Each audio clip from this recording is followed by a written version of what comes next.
Seja muito bem-vinda ao programa Viva Porto Velho. Muito obrigada, estou muito feliz de estar aqui com vocês, mais uma vez, para nós falarmos da nossa terra natal. Isso aí. Professora Úrsula, a gente sabe que a senhora, como eu, somos rondonienses, mas a sua família, seus pais chegaram aqui em que ano? Você não lembra? Quer dizer, lembra não, porque você não havia nascido, mas você não sabe, claro. Sei. Meu pai era barbadiano, veio das ilhas do Caribe, para a construção da estrada de ferro André Moraes, chegou aqui jovem, com 18 anos, em 1908. 1908, né? E aqui começou a trabalhar na estrada de ferro Madeira Mamoré, como bombeiro hidráulico. Era jovem, novo, então... A atividade dele, no caso, era bombeiro hidráulico. Bombeiro hidráulico. Certo. Trabalhava aqui nesses galpões aqui. Mas eu tenho muita honra de dizer que meu pai era responsável pelas caixas d'água que chegaram depois. A primeira foi em 1910, depois as outras duas em 1912. Mas ele começou aqui com bombeamento simples, inclusive a bomba do poço, que nós vamos ver aqui embaixo. É um olho d'água natural que nasce aqui. E com essa bomba do poço sempre contava histórias para nós de como abastecia uma das caixas d'água, era cheia só com a água dessa bomba do poço. Tá. E aí abastecia a casa do governador naquela época, Luiz Ferreira. Depois, que responsabilidade. E depois alguns secretários.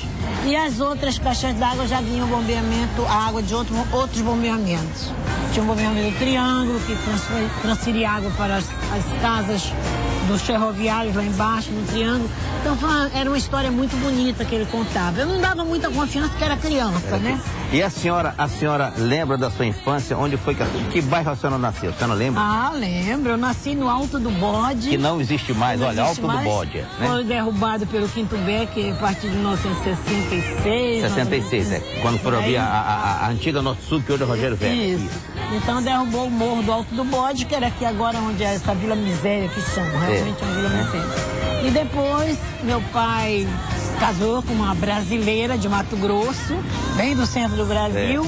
A minha mãe chamava-se Cleta Francisca Malona e meu pai chamava-se Oscar. Então eles casaram e eu nasci, sou a primeira filha.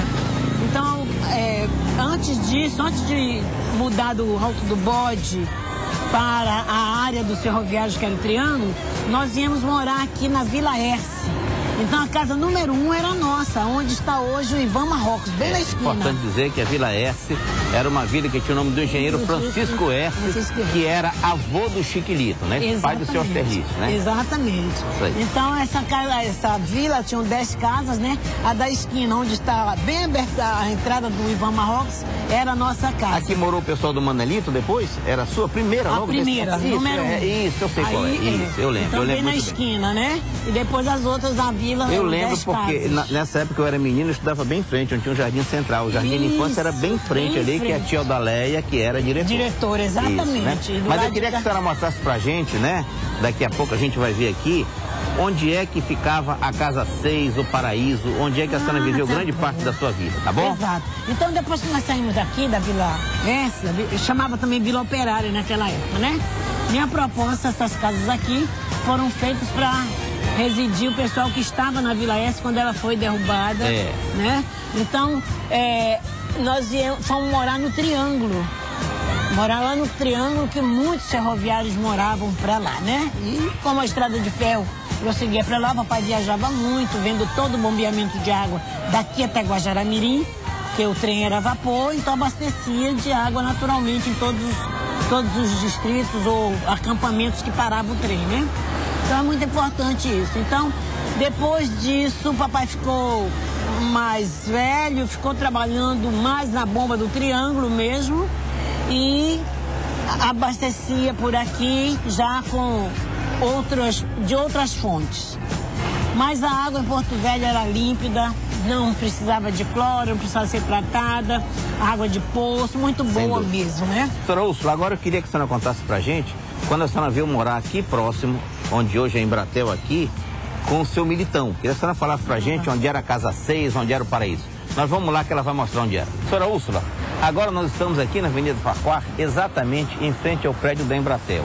Eu quero que a senhora nos diga, quando a senhora veio morar para cá, com a família do seu Militão, o que funcionava aqui, o que era aqui nesse local? Exatamente, neste local era um dos prédios antigos da Estrada de Ferro Madeira Mourão, um dos casarões, onde moravam alguns ferroviários ainda. Então era chamado O Paraíso. O Paraíso, olha, como ela colocou, esses casarões foram construídos na época da Estrada de Ferro pelos ingleses, entendeu? E além do Paraíso, esse casarão aqui, haviam mais dois. Havia, né? Mais dois nesse pedaço. Bem aqui em frente, mais ou menos, era a primeira casa que morou, a casa onde morou o primeiro governador, Aloysio Ferreira.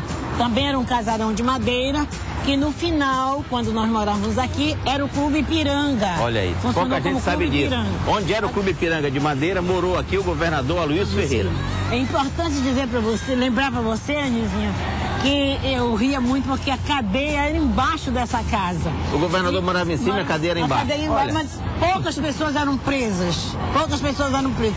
É tanto que quando tinha uma presa, ela gritava, governador, mande me soltar. Era interessante, né? Uma presa só, uma mulher.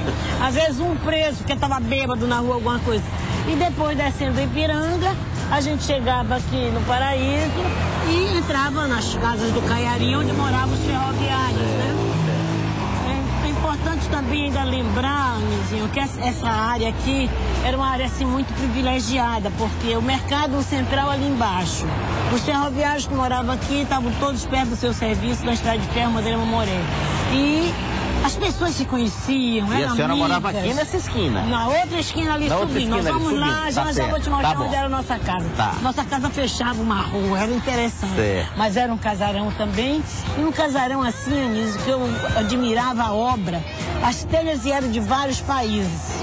Agora, como é a telha da estação, que é de Portugal, a nossa era do Panamá. A casa que nós moramos. Pouca gente. Isso é que faz parte da nossa história, pouca gente sabe. A telha era do Panamá. Olha, e que legal. Essas casas, esses casarões, tinham paredes duplas de pinho, um perigo. Você tinha que ter muito cuidado com o fogo. Teladas, por causa do medo da malária, de tudo daquela época. Então, uma casa que ficaria para filhos e netos. Infelizmente, eu cheguei a pedir ainda do governador da época para deixar ao menos uma para lembrança, para relíquia.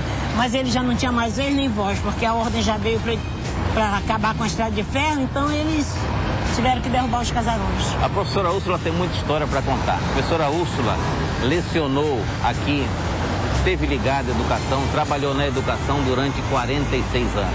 Não dá para fazer tudo num programa só, a verdade é essa. A professora Úrsula vai voltar numa próxima oportunidade para nos falar sobre a sua função de educadora. Então, a gente tem muito papo para bater ainda. Vamos ver onde é que ficava a sua casa agora, tá bom? Vamos lá, vamos lá. Então, professora, ficava bem aqui nesse pedaço aqui, a Dom Pedro II não seguia. Ela parava dali para cá. Porque tinha um casarão. Certo. Casarão e a sua casa ficava bem no meio da rua. Bem no meio da rua. Nossa casa ficava com a frente para lá, para Dom Pedro II. Era um casarão também desses construídos pelos ingleses, né? 3, 2, 1. Bem, meus amigos, infelizmente, você sabe como é. O nosso tempo é limitado e nós chegamos ao fim do nosso programa, do nosso quadro História da Nossa Terra. Eu queria agradecer a professora Úrsula e dizer a ela que a professora Úrsula já faz parte da história dessa terra. Professora Úrsula, seus agradecimentos e foi muito bom tê-la conosco. Agradeço a lembrança de ter me convidado para fazer essa entrevista. De antemão, eu já quero parabenizar as mulheres rondonienses ou brasileiras que por aqui estão passando, turistas, qualquer coisa, e dizer que a nossa função é muito, muito importante, principalmente quando se trata de educadores. E eu acredito que toda mulher é educadora, desde que ela seja mãe. E a gente parabeniza pelo Dia da Mulher também vocês, a Porto Velho, todas as mulheres de Porto Velho. E queremos dizer a todas as mães que olhem com muito carinho, amem seus filhos, olhem com muito carinho para eles. Porque as crianças de hoje estão ficando rebeldes, estão ficando atrevidas, a internet está tomando conta deles, porque muitas mães não têm mais pena de cuidar deles, nem contar historinha para eles.